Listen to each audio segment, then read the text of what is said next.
Bonjour chers amis traders, et tout d'abord merci d'avoir acheté la formation Le Bitcoin en toute sécurité. Dans cette formation, après une rapide introduction pour expliquer vraiment de quoi il s'agit, la crypto-monnaie c'est quelque chose d'assez récent, nous verrons également comment accéder justement à ces crypto-monnaies, les avantages et les inconvénients de chacun des moyens, des médias qui permettent d'accéder à ces crypto-monnaies. Nous parlerons très rapidement de l'imposition, qui est une chose qui est en train de changer en ce moment, pour ensuite rebondir sur le cas particulier du courtier IG, qui va nous intéresser donc pour la suite, et que je vous présente la solution à tous les problèmes que j'aurais pu remonter, ou en tout cas presque tous les problèmes que j'aurais pu remonter au préalable. Alors tout d'abord, on va parler de la crypto-monnaie. C'est quoi une crypto-monnaie? Eh bien en fait, c'est une nouvelle monnaie, comme son nom l'indique, qui est basée exclusivement sur un support numérique, essentiellement donc des transactions qui sont disponibles dans un grand livre, dans lequel on va dire voilà, j'achète tant de cette crypto-monnaie ou tant, ou j'en revends tant. Et ce grand livre doit être validé par plusieurs autres intervenants sur les réseaux, d'autres intervenants pour indiquer que la transaction est validée. Et une fois qu'une transaction est validée, en fait, on réécrit toutes les nouvelles transactions sur ce livre qui ne peut plus être modifié. Il y a des mécanismes techniques qui ne permettent pas de modifier les écritures. Et plus on va réécrire des écritures justement financières par la suite, il sera encore possible de modifier les transactions qui ont été faites par le passé. C'est un peu comme si on dématérialisait les banquiers. C'est-à-dire qu'au lieu que ce soit le banquier qui valide votre demande de virement, par exemple, ou votre achat, eh bien en fait c'est l'ensemble des éléments, des acteurs, ce qu'on appelle les mineurs, ou tout simplement les gens qui s'occupent de faire les transactions, qui vont valider ces transactions. Il faut qu'il y en ait un certain nombre avant qu'on considère qu'elles soient validées.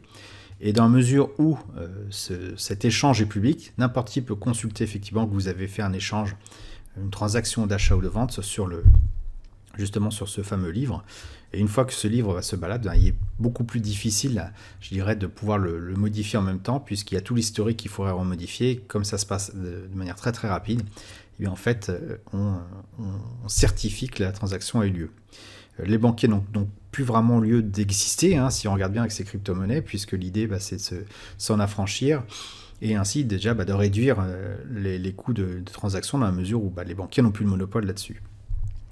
Alors bon, ça fait quelques années que ça existe. On va regarder rapidement le cours des transactions. Donc voici le graphique du Bitcoin en dollars exprimé donc, sur une base mensuelle. Donc on voit effectivement au tout début, ça a pas mal... On peut zoomer, on va zoomer. On se rend compte au tout début finalement que ça n'avait pas un attrait extraordinaire, le Bitcoin. Mais bon, on avait quand même des variations qui sont passées de 0 à 700, 1400, 1200. Bon, petite variation, c'est vraiment quand le public a commencé à s'y intéresser de manière, on va dire, forte, aux alentours de l'année fin 2016, début 2017, bien qu'on a vu une véritable envolée du prix du Bitcoin, puisqu'il est passé de son plus bas aux alentours de 0 quand il a commencé, bien sûr, mais on va dire dans la phase où il était relativement faible, à 200 $, il est passé au plus haut, aux alentours de pratiquement 20 000 $.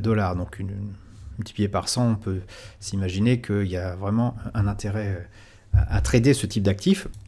Seulement, voilà, comme dans toute bulle, mais en fait, après, il y a une grosse chute.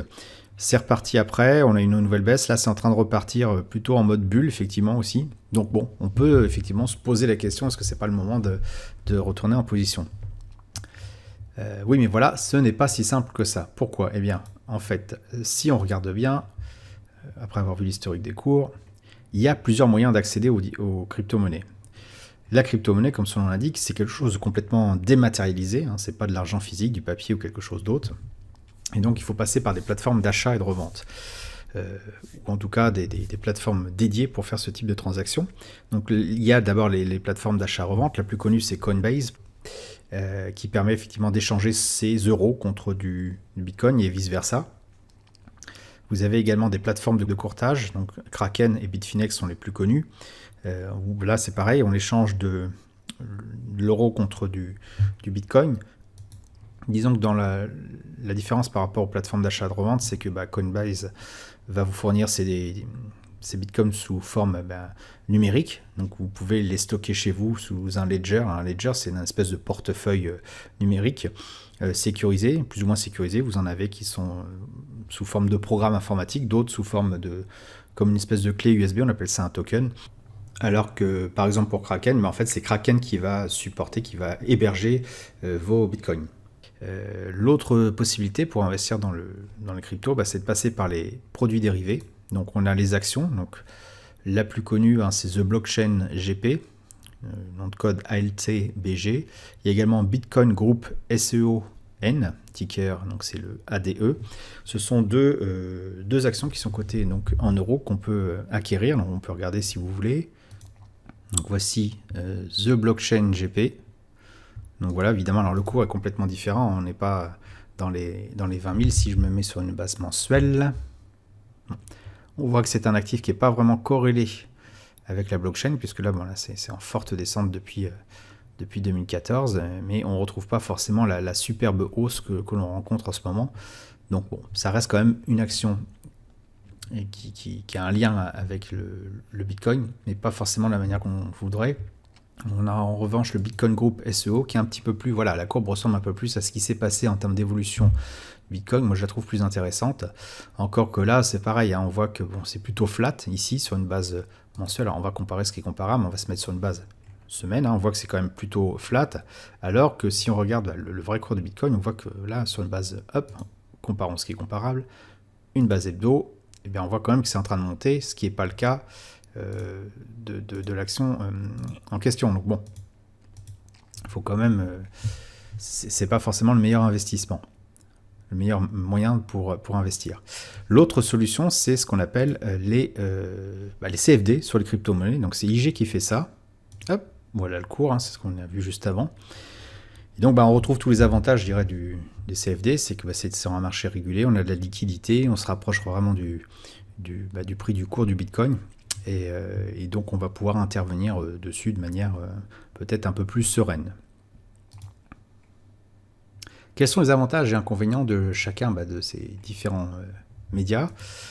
Déjà, les plateformes d'achat-revente, alors comme Coinbase, elles sont incontournables. C'est-à-dire qu'en fait, si vraiment on veut en acheter du Bitcoin, on passe par ça. Mais c'est relativement cher. C'est qu'on peut vous prendre, je crois qu'au tout début, ça s'appelait la maison du Bitcoin, où vous prenez 10% de frais à l'achat, 10% à la revente. Même votre banquier n'osera pas faire ça avec votre PEA, puisqu'il prend déjà 4%, ce qui est pas mal à l'achat et à la revente. Là, on atteint des sommets complètement délirants. Le stockage des bitcoins physiques est relativement complexe. Il faut un logiciel, donc on appelle un ledger, un wallet. C'est en fait un portefeuille qui permet de stocker de manière sécurisée vos bitcoins, parce qu'à partir du moment où on accède aux informations, ce sont des informations numériques, à partir du moment où on y accède, eh bien on peut vous les voler tout simplement, et là vous n'avez plus aucun recours. Il se trouve également que la partie Bitcoin est extrêmement volatile, donc c'est un marché qui est coté 24 heures sur 24. Et si une news arrive alors que vous dormez, ça peut arriver, c'est ce qu'on appelle des flash crash. J'ai essayé de vous en montrer un. Bon, là, c'est pas un flash crash, c'est simplement une très forte hausse de la volatilité. Là, vous avez quelque chose de relativement stable. Bon, ça monte, mais effectivement, on a des courbes qui sont cohérentes. Puis d'un seul coup, boum, on passe de 12 000 à 20 000 et on retombe à 6 000. Donc, c'est du x2 et après du divisé par 4. Et tout ça en l'espace de quelques jours, 13 jours, oui, en l'espace de 2 jours. Donc, vous comprenez que c'est extrêmement volatile.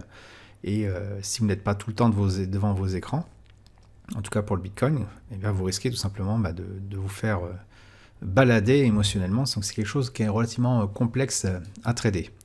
Et c'est donc d'autant plus difficile que vous devez intervenir dans ces cas-là avec un portefeuille qu'il faut ouvrir. Donc il y a des mots de passe à saisir. Passer des ordres, c'est relativement simple d'une certaine manière, mais bon, il faut faire attention à ce qu'on fait, de ne pas se tromper quand on recopie les critères, les clés d'achat-revente, sinon l'argent disparaît. Donc il faut quand même prendre ses précautions. Et dans ces phases de volatilité, on peut être extrêmement tendu et faire un peu de grosses bêtises. Donc c'est vraiment l'inconvénient que je trouve de manière principale au fait d'avoir des bitcoins physiques. Bon, l'avantage, bien sûr, que c'est complètement en dehors du système bancaire, donc on ne peut pas vous les piquer. Sauf les pirates, mais disons que votre banquier ou votre inspecteur des impôts ne viendra pas vous les piquer si vous les gardez sur votre clé, mais il faut quand même voir que c'est extrêmement difficile de conserver de la valeur avec ça dans le temps, si on veut plutôt être orienté dans une perspective de trading. Alors, on a également les plateformes de courtage. Alors, il faut faire attention parce qu'il y a quand même de nombreuses arnaques qui existent, et ça, l'AMF en parle sur son site. Hop. Voilà, vous allez sur le site de l'AMF, ils vont vous indiquer qu'il y a parfois des escrocs qui se font passer pour des plateformes d'achat et puis qui piquent votre argent. Vous avez également des plateformes qui ne sont pas très honnêtes. On a par exemple le cas de Bitfinex. Vous tapez Bitfinex scandale, vous allez voir que en fait, ils sont soupçonnés d'avoir utilisé des moyens pour faire monter au cric le cours du Bitcoin, s'enrichir et ensuite faire revenir le cours du Bitcoin à son niveau normal.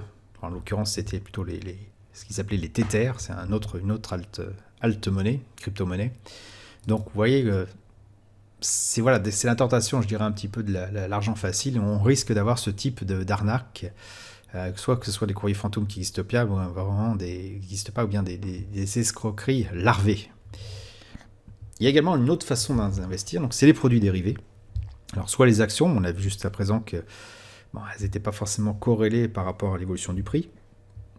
L'autre inconvénient, c'est qu'elles sont cotées uniquement en heure ouvrée. Mais bon, vous achetez les actions, vous achetez quand même des actifs ou des entreprises qui interviennent ou qui ont un lien avec le Bitcoin. Et l'autre solution, moi, que je recommande plutôt, c'est les CFD sur crypto-monnaie. Là, l'avantage qu'on va avoir, c'est un effet de levier qui est intéressant. Évidemment, il ne faut pas mettre du 400, mais maintenant, ça ne sera plus possible. Rien que déjà du 5, ça peut être intéressant. Mais l'inconvénient qui est demandé, notamment sur la plateforme IG, c'est le stop loss garanti qui est extrêmement large, puisqu'il demande 10%. On ne peut pas, par exemple, coller un stop loss garanti juste en dessous d'un dernier pic. Et c'est lié, bien sûr, à cette volatilité qu'on a vue jusqu'à présent, juste auparavant. Mais voilà, avoir un stop loss garanti à 10%, ça peut faire mal. Notamment, si on va regarder sur la plateforme IG après, on va regarder que la taille de position minimale est assez importante puisqu'il s'agit d'un Bitcoin. Donc vous imaginez que 10% d'un Bitcoin, ça peut faire mal. Qu'en est-il de l'imposition ? Eh bien, depuis peu, il faut déclarer ce que l'on possède comme compte, donc sous Kraken ou Bitfinex ou autre, et comme volume de crypto, combien on en a, en tout cas en France. Donc on voit bien aussi que chaque État veut sa crypto-monnaie et qu'à moyen terme, on risque d'être contrôlé comme on l'est actuellement pour l'argent actuel. Donc est-ce que c'est le moment d'y aller ? Avec la techno, avoir ses propres bitcoins, si vous êtes convaincu que vous devez être en dehors du système, sans doute. Si vous voulez plutôt faire du trading, c'est pas forcément l'idéal, quoi. Alors l'imposition en plus sur ces plateformes-là, c'est la flat tax à 30%, alors sous réserve que ça soit confirmé, parce qu'il y a quand même pas mal de flou là-dessus sur Internet, mais a priori, c'est 30% de ce que vous rapatriez de votre compte, et non pas de vos plus-values. Actuellement, si par exemple vous mettez 500 euros sur votre compte Kraken, que après vous avez fait plusieurs manipulations, vous êtes peut-être même en moins-value, vous décidez de récupérer 100 euros, a priori vous allez devoir payer 30% sur ces 100 euros. Enfin, en fait, vraiment au niveau État, tout est fait pour vous décourager d'aller là-dessus, et je pense qu'effectivement c'est peut-être mieux de ne pas le faire, tout simplement pour s'éviter de perdre de l'argent bêtement. En revanche, dans le cadre de CFD, on a l'imposition classique sur les revenus, c'est-à-dire vous faites un gain, vous êtes imposé à hauteur de votre taux d'imposition sur le revenu sur ce gain, sauf évidemment si vous avez vraiment quelque chose d'exceptionnel, auquel cas on vous imposera la flat tax à 30%. L'avantage aussi, c'est que si vous êtes en négatif, vous allez pouvoir cumuler les pertes ou les gains précédents pour niveler vos impositions. Vous avez un rattrapage sur vos pertes qu'il est possible de déclarer au niveau des impôts. Sur un compte Kraken ou autre, ce n'est pas possible. Alors ce que je vous propose de voir maintenant, c'est justement les spécificités d'IG par rapport aux crypto-monnaies. Donc au niveau graphique, c'est vrai qu'on a encore peu de choix. Au jour d'aujourd'hui, donc le Bitcoin Cash, l'Ether, Litecoin, Ripple, EOS et Stellar sont seulement disponibles donc sur la plateforme, alors, soit en dollars, soit en euros, comme intéressant. L'inconvénient majeur, c'est que le stop loss garanti, puisqu'il est là, il est extrêmement large, il est positionné à 10%. Donc sur le Bitcoin USD, la taille de position minimum du Bitcoin, c'est un lot. Aujourd'hui, donc il est à 16 000, à peu près 16 000 euros, 15 997. Et donc si on met 10%, ça veut dire que notre stop loss garanti sera au niveau, une perte potentielle de 1367 euros. Donc en l'état actuel des choses, tout simplement pas possible de trader ce type d'actif, à moins d'être toujours derrière et de pouvoir cliquer si ça se passe mal. Ça c'est vraiment pour le Bitcoin. Il y a la possibilité bien sûr sur IG de faire retirer le stop loss garanti, de passer en mode professionnel. Maintenant, c'est quelque chose que je vous déconseille. Et pour illustrer ça, je vous fais une petite démonstration avec un outil que j'ai mis au point justement pour simuler ce qui se passe en cas de drawdown, de flash crash. Imaginons, donc ça c'est un système qui permet de représenter les variations de gains ou de pertes. Voilà, par exemple là, hop, on a les variations de gains ou de pertes suivant les statistiques que l'on a. Donc si on a un gain de 1, une perte de moins 1, probabilité de gain, probabilité de perte, on se retrouve effectivement, si on cumule, à avoir un nuage statistique qui est relativement autour de la moyenne du cours d'entrée. Maintenant, qu'est-ce qui se passe si donc on est dans une optique complètement différente, c'est-à-dire on est dans un gain de 1, par contre une perte extrêmement importante, par exemple le cas d'un flash crash, on va dire qu'on va perdre 100, la probabilité de gain, probabilité de gagner à chaque fois 1, donc ce sera de 99, la probabilité de perte sera de uniquement une chance sur 100 de perdre moins 100. Alors pour que ça soit cohérent au niveau du graphique, je vais juste baisser d'une unité parce que sinon ça va déborder du graphique. Et là je lance le système. Hop, bon, jusque là on voit qu'on est relativement dans les clous. Hop, hop, j'accélère le mouvement. Qu'est-ce qui se passe? Sur plusieurs tentatives, on se rend compte qu'il y a quand même relativement peu de cas de figure où on est au-dessus du cours où on était à l'origine. En fait, on est bénéficiaire sur le long terme. Et quand même beaucoup de cas où on est tout simplement déficitaire et bien déficitaire. Donc il suffit d'une seule fois, un seul drawdown, pour perdre pratiquement tous les gains qu'on aura pu engranger.